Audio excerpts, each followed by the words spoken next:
नमस्कार, TD news के इस विशेष समाचार प्रसारण में आप सभी का स्वागत है। मैं हूं आंचल गुलाटी गुंबर, मेरे साथ हैं मेरे सहयोगी शरद। तो आइए सीधे रुख करते हैं सबसे पहले सुर्खियों का।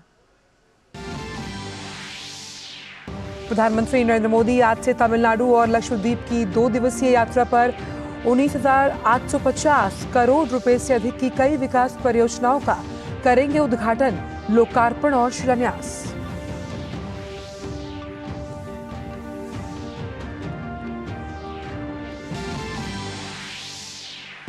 गृह मंत्री अमित शाह आज जम्मू कश्मीर को लेकर करेंगे उच्च स्तरीय समीक्षा बैठक। सुरक्षा और विकास कार्यों समेत कई मुद्दों पर होगी चर्चा।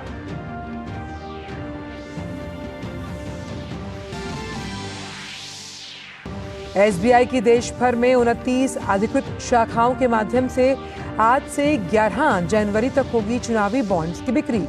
जारी होने की तारीख से 15 दिनों के लिए वैध होंगे बॉन्ड्स।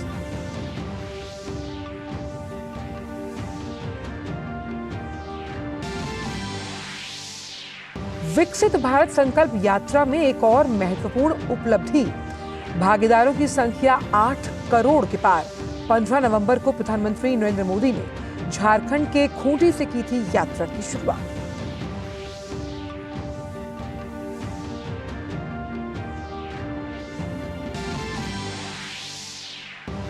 जापान ने शक्तिशाली भूकंप के बाद सर्वोच्च स्तर की सुनामी चेतावनी ली वापस। हालांकि समुद्र में घातक लहरों के उठने की आशंका के चलते तटवर्ती क्षेत्रों में रहने वालों से अभी अपने घरों को ना लौटने के लिए कहा।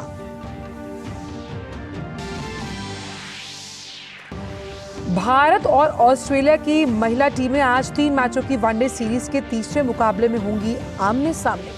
लगातार 2 मैचों में हार के बाद भारतीय महिला टीम की नजर अपने अभियान को जीत के साथ खत्म करने पर।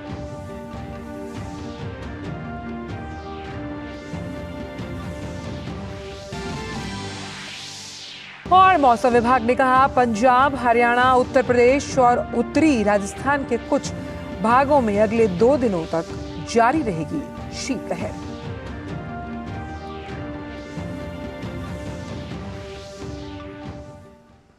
और आइए अब जानते हैं इन सभी खबरों को विस्तार के साथ। तो तमिलनाडु और लक्षद्वीप के लिए आज का दिन बेहद विशेष होने वाला है, क्योंकि आज इन्हें कई विकास परियोजनाओं की सौगात मिलेगी। प्रधानमंत्री नरेंद्र मोदी आज से तमिलनाडु और लक्षद्वीप की 2 दिवसीय यात्रा पर रहेंगे। प्रधानमंत्री आज तमिलनाडु के तिरुचिरापल्ली पहुंचेंगे और वहां पर भारतीदासन विश्वविद्यालय के 38वें दीक्षांत समारोह में मुख्य अतिथि के तौर पर शामिल होंगे। प्रधानमंत्री तिरुचिरापल्ली में एक सार्वजनिक कार्यक्रम में विमानन, रेल, सड़क, तेल और गैस के साथ साथ जहाजरानी से संबंधित 19,850 करोड़ रुपए से अधिक की कई विकास परियोजनाओं का उद्घाटन, लोकार्पण और शिलान्यास करेंगे। प्रधानमंत्री कई रेलवे परियोजनाएं भी राष्ट्र को समर्पित करने वाले हैं। इनमें लगभग 41 किलोमीटर लंबे सेलम मैग्नेसाइट जंक्शन ओमालूर मेट्टूर बांध खंड के दोहरीकरण की परियोजना शामिल है। इसके अलावा मदुरई तुतीकोरेन तक 160 किलोमीटर के रेल लाइन खंड के दोहरीकरण की परियोजना और रेल लाइन इलेक्ट्रिफिकेशन के लिए 3 परियोजनाएं शामिल हैं। प्रधानमंत्री सड़क क्षेत्र की 5 परियोजनाएं भी देश को समर्पित करने वाले हैं, जिनमें राष्ट्रीय राजमार्ग 81 के त्रिची कल्लागम खंड के लिए 39 किलोमीटर लंबी 4 लेन सड़क, राष्ट्रीय राजमार्ग 81 के कल्लागम मीनसुरुट्टी खंड के 60 किलोमीटर लंबे सड़क, राष्ट्रीय राजमार्ग 785 के चेट्टीकुलम नाथम खंड की 29 किलोमीटर लंबी 4 लेन की सड़क और साथ ही राष्ट्रीय राजमार्ग 536 के कराईकुड़ी रामनाथपुरम खंड की 80 किलोमीटर लंबी 2 लेन और राष्ट्रीय राजमार्ग 189 ए सेलम तिरुपुथुर विनेबाडी रोड के 44 किलोमीटर लंबे खंड की 4 लेन शामिल हैं। प्रधानमंत्री कामराजार बंदरगाह के जनरल कार्गो बर्थ 2 को भी राष्ट्र को समर्पित करेंगे। साथ ही इंदिरा गांधी परमाणु अनुसंधान केंद्र कलपक्मे में demonstration fast reactor fuel processing संयंत्र भी राष्ट्र को समर्पित करेंगे। इसके साथ ही प्रधानमंत्री लक्षद्वीप के अगत्ती पहुंचेंगे यहाँ वह एक सार्वजनिक समारोह को संबोधित करने वाले हैं। बुधवार को प्रधानमंत्री मोदी लक्षद्वीप के कवरत्ती पहुंचेंगे, जहां वह दूरसंचार, पेयजल, सौर ऊर्जा, स्वास्थ्य जैसे कई क्षेत्रों से संबंधित कई विकास परियोजनाओं की आधारशिला रखेंगे। गृहमंत्री अमित शाह आज जम्मू कश्मीर में विकास कार्यों और सुरक्षा स्थिति की समीक्षा को लेकर एक उच्च स्तरीय बैठक करने वाले हैं। बैठक में विशेष रूप से राजौरी और पुंछ के सीमावर्ती जिलों की स्थिति की समीक्षा की जाएगी। आज दोपहर को होने वाली बैठक में गृहमंत्री अमित शाह सुरक्षा ग्रिड के कामकाज, सुरक्षा पहलुओं के साथ साथ केंद्र शासित प्रदेश में विकास कार्यों की समीक्षा करेंगे।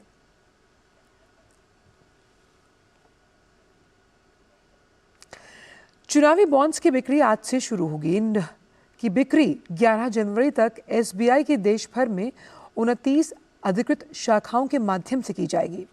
बॉन्ड्स जारी होने की तारीख से 15 दिनों के लिए वैध होंगे और यदि वैधता अवधि समाप्त होने के बाद बॉन्ड्स जमा किए जाते हैं तो किसी भी भुगतानकर्ता राजनीतिक दल को कोई भुगतान नहीं किया जाएगा।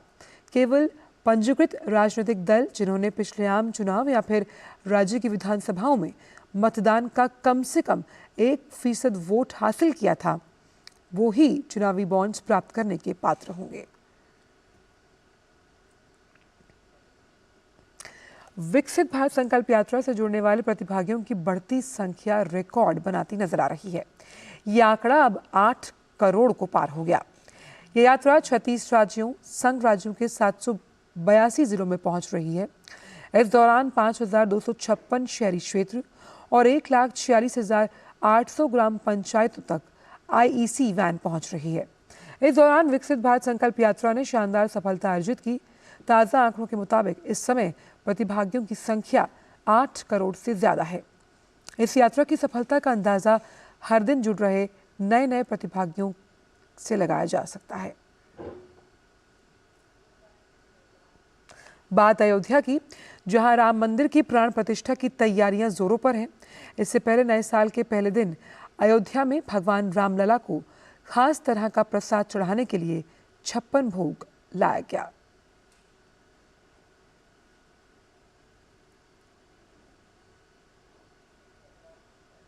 बात मौसम की, दिल्ली समेत देश के उत्तरी हिस्से में कड़ाके की ठंड पड़ रही है। पारा लगातार गिर रहा है। दिल्ली एनसीआर में कोहरे और प्रदूषण की दोहरी मार पड़ रही है। वहीं शीतलहर से ठिठुरन बढ़ गई। हाड़ कपाती ठंड से बचने के लिए बेघर लोग रैन बसेरों में रह रहे हैं। मौसम विभाग के अनुसार पंजाब, हरियाणा, उत्तर प्रदेश और उत्तरी राजस्थान के कुछ भागों में अगले 2 दिन तक शीतलहर जारी रहेगी।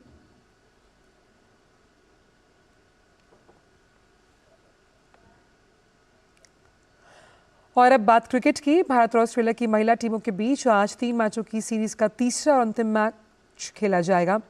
पिछले 2 मैचों में करीबी अंतर से पराजय झेलने वाली भारतीय महिला क्रिकेट टीम तीसरी मैच में ऑस्ट्रेलिया के खिलाफ घरेलू मैदान पर लगातार 9 मैच से चला आ रहा हार का सिलसिला खत्म करने की कोशिश करेगी। इस मैच में सभी का ध्यान भारतीय कप्तान हरमनप्रीत कौर के प्रदर्शन पर टिका रहेगा। सीरीज में उनके बल्ले से उम्मीद के मुताबिक रन नहीं निकले। पहले मैच में भारतीय गेंदबाज नहीं चल पाए थे और 8 विकेट पर 282 रन बनाकर भी टीम को हार का सामना करना पड़ा। दूसरे मैच में भारत का क्षेत्र रक्षण यानी कि फील्डिंग अच्छी नहीं थी और उसने 7 कैच छोड़े। ऑस्ट्रेलिया ने यह मैच 3 रन से जीत लिया था। बात एशियाई खेलों की, जहां रजत पदक विजेता भाला फेंक खिलाड़ी किशोर जेना और डीपी मनु को वैश्विक ट्रैक एवं फील्ड की डोपिंग रोधी निगरानी संस्था एथलेटिक्स इंटीग्रिटी यूनिट के पंजीकृत परीक्षण पूल में शामिल कर लिया गया। मौजूदा विश्व चैंपियन और एशियाई खेलों के स्वर्ण पदक विजेता चोपड़ा पहले से ही आरटीपी में शामिल हैं, लेकिन जैना और मनु को पहली बार इसमें शामिल किया गया, जिसमें भाला फेंक में विश्व स्तर पर भारतीय खिलाड़ियों के दबदबे का पता लगता है। और फिलहाल इस विशेष समाचार प्रसारण में इतना ही। मुझे और शरद को दीजिए इजाजत। नमस्कार।